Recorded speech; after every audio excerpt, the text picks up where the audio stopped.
Okay, we are back with me and Mr. Jackson. I have done the observation with him he sent me a lesson plan, and you all will see that video of me going over that.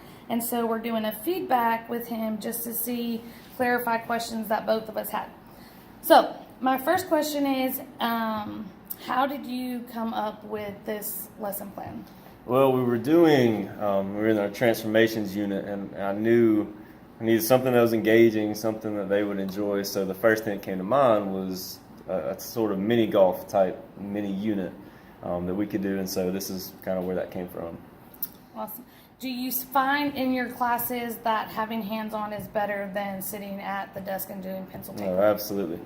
So having a chance like in this unit or this lesson to set up an actual mini golf hole that they could actually try and things like that. So it talks about on your engagement before that in the mini golf, a hole is in the classroom, and they're going to attempt to do it. Right. And so through the whole observation the video I watched, I did not watch all of it. So the beginning I did not see. So how did just the warm up go of getting them like, what are we doing in here? What did that go? So I tried to relate it to most of them have at least been to some type of mini golf course somewhere, especially the one down in Columbus or wherever. And so really getting to think about, is it just blind luck, or is it possible to kind of better your chances on a shot? Right, having strategy exactly, somewhere. Yeah. I actually liked in here that you put why or why not.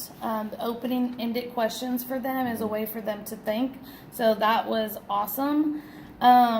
For the exploration themselves, you put them in groups. How did you decide on the groups? What is the day before or that day? Do you let them pick? For this activity like this, I just kind of let them decide their own groups.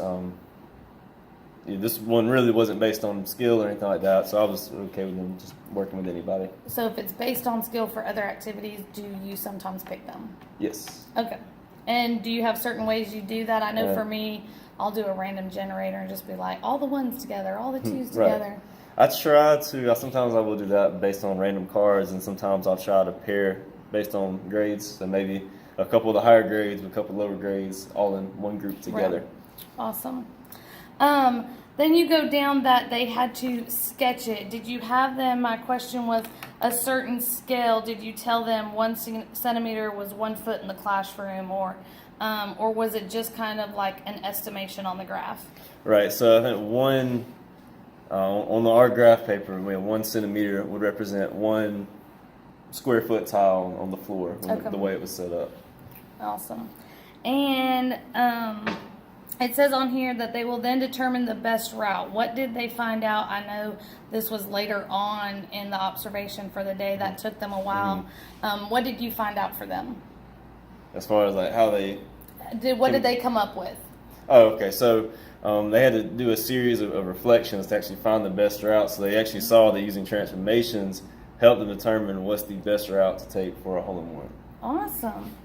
And students will use their findings to attempt a hole-in-one. Did anybody finally get a hole-in-one? One. It's a little bit tougher on this floor, but I did have one get it using the route that they came up with. Awesome. And then they'll talk about the routes that they use. Did anybody have the same routes that they use, or why? Pretty much everybody came up with the same route, just kind of the way I walked them through it. You start at the hole itself, you work your way back to where you start, and so everybody have the same route.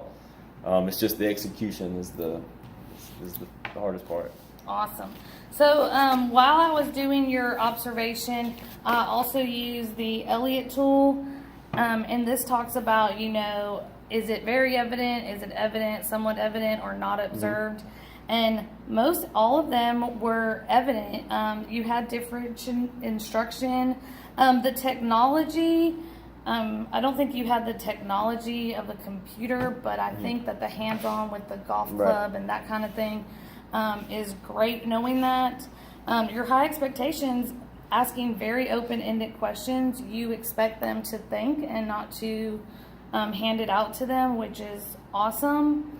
And active learning environment, it looked like from the video that you had everybody engaged, everybody involved. So that is very, very awesome. You were monitoring them, helping them out, so that was evident or very evident, and you're well managed. It's not like you had a class disruption.